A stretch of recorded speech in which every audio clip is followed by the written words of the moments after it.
চলুন আজকে একটা ইউনিক স্টাইলে পমফ্রেট মাছের ফ্রাই দেখাবো, যেটা কিন্তু বেশ সুন্দর খেতে হয়েছিল। আর তার সাথে পারফেক্টভাবে এরকম ক্রিস্পি পমফ্রেট মাছ ফ্রাই করার কিন্তু কিছু টিপসও আমি শেয়ার করে দেব। তো আগে রিভিউটা শুনে নিই। খেয়ে দেখো কেমন হয়েছে। গরম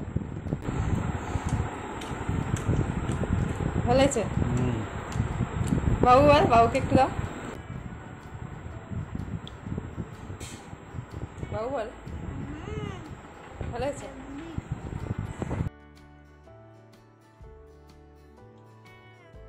বাবু বল কেমন হয়েছে। তবে তাড়াহুড়োর মাঝে ভুলেই গিয়েছিলাম কয়েক ড্রপ লেবুর রস দিতে।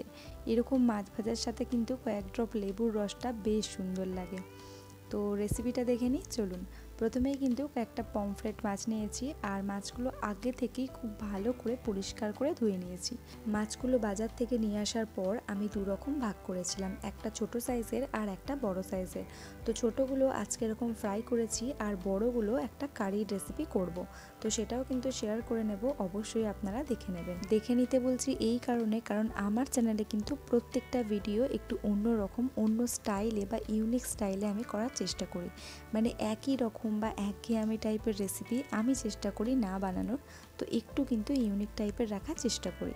তো সেরকমই করেছি, তো অবশ্যই কিন্তু শেয়ার করার পর আপনারা গিয়ে দেখে আসবেন। এবার আসি রেসিপিতে। তো মাছগুলো এরকম লম্বাভাবে ছুরি দিয়ে কেটে নিয়েছি, যাতে করে প্রত্যেকটা মশলা মাছের ভিতরে খুব ভালো করে পৌঁছে যায়।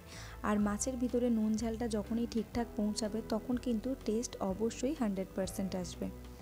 এবারে একটা টিস্যু পেপারের সাহায্যে আমি প্রথমে ওই প্লেটটা ভালো করে মুছে নিয়েছি, আর তারপর কিন্তু প্রত্যেকটা মাছ খুব ভালো করে চেপে চেপে একটু মুছে নিচ্ছি, যাতে করে মাছে থাকা এক্সট্রা জল একেবারেই না থাকে। প্লাস মাছের মধ্যে যে একটা ব্যাড স্মেল থাকে সেটাও কিন্তু চলে যায় এইভাবে মাছ থেকে জলটা সরিয়ে নিলে।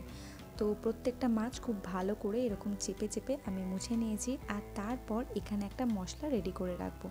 তো প্রথমেই এখানে একটা বাটি নিয়েছি, আর তার মধ্যে নিয়েছিলাম 1 টিস্পুন হলুদ গুঁড়ো, আর 2 টিস্পুন নিয়েছিলাম রেড চিলি পাউডার, 1 টিস্পুন নিয়েছি ধনিয়া গুঁড়ো, তার সাথে 1 টেবিল স্পুন নিয়েছিলাম কাঁচা লঙ্কা আর রসুনের পেস্ট। এখানে কিন্তু কোনো রকম আদার পেস্ট আমি ইউজ করিনি, যেহেতু এটা ফ্রাই হবে তাই আদাটা কিন্তু এখানে দিলে হবে না, মানে একটু তিতো টাইপেরও চলে আসতে পারে।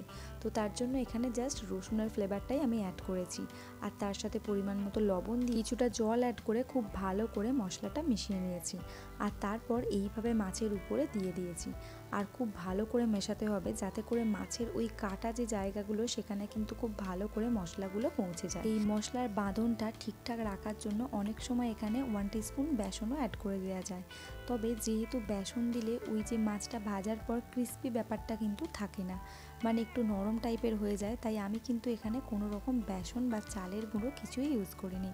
আর এরকমভাবে মশলাটা দিলে অনেক সময় একটু ছেড়ে ছেড়ে যায়, তবে সেটা কিন্তু কোনো ব্যাপার না, কারণ আমি এই ভিডিওর মাধ্যমে খুব সুন্দর করে ছোট ছোট কয়েকটা টিপস আপনাদের সাথে শেয়ার করে নেব, যাতে করে কিন্তু এরকমভাবে মাছটা ছেড়েও যাবে, আর মাছ ভাজাটাও কিন্তু সুন্দরভাবে ক্রিস্পি হবে।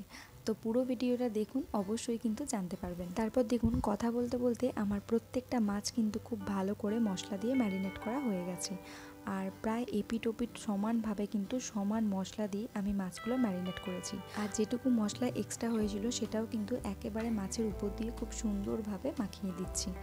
তো এইভাবে করে কিন্তু প্রায় আধ ঘন্টার মতো রেস্টে রেখে দেবো, আর ততক্ষণে মাছটা একেবারে ঠিকঠাকভাবে সেট হয়ে যাবে। তো প্রায় আধ ঘন্টা পর আমি মাছটা বের করে নিয়েছি, আর এর মধ্যে দেখুন কিছুটা পরিমাণে কিন্তু জল বেরিয়ে এসছে।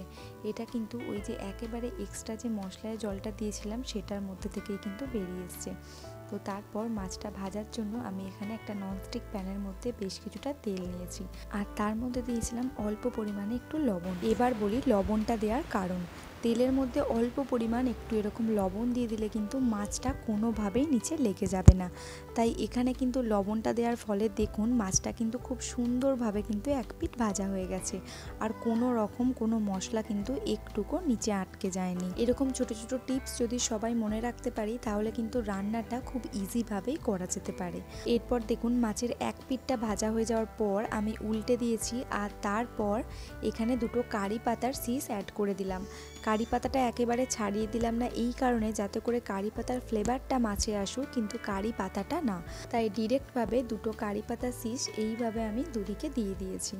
আর তারপর দেখুন একটা ব্রাশের সাহায্যে এখানে আমি এক্সট্রা যে মশলাটা ছিল মানে যেটা বেঁচে ছিল তো সেটাও অল্প অল্প করে উপরে লাগিয়ে দিচ্ছিলাম। আর তার সাথে ওই যে তাওয়ার মধ্যে তেলটা ছিল এক্সট্রা সেটাও কিন্তু উপর থেকে দিয়ে দিচ্ছিলাম। আর এইভাবে গরম তেল উপর থেকে এরকম একটু একটু ছিটিয়ে দিলে কিন্তু মাছটা উপর থেকে আর নিচে থেকে দুদিক থেকেই সুন্দরভাবে ক্রিস্পি হবে। আর তারপর দেখুন মাছটা কিন্তু ভাজতে আমার এখানে প্রায় 10 মিনিট টাইম লেগেছে। মানে আমি একেবারে লো হিটে মাছটা ফ্রাই করেছি, একেবারে হাই হিটে দিতে যাবেন না, তাহলে কিন্তু মশলাটা একেবারেই পুড়ে যাবে আর ভিতর থেকে মাছটাও কাঁচা থেকে যাবে। আর মাছটা সার্ভ করেছিলাম কিছুটা কাঁচা পেঁয়াজ আর কাসুন্দির সাথে। আর তার সাথে অবশ্যই কিন্তু 2-1 ড্রপ লেবুর রস দিতে ভুলবেন না। তো রেসিপিটি কেমন লাগলো অবশ্যই জানাবেন। আর যদি ভালো লেগে থাকে তাহলে কিন্তু অবশ্যই এরকম ইউনিক স্টাইলে রান্না দেখার জন্য চ্যানেলটি সাবস্ক্রাইব করবেন। আজকের মতো টাটা।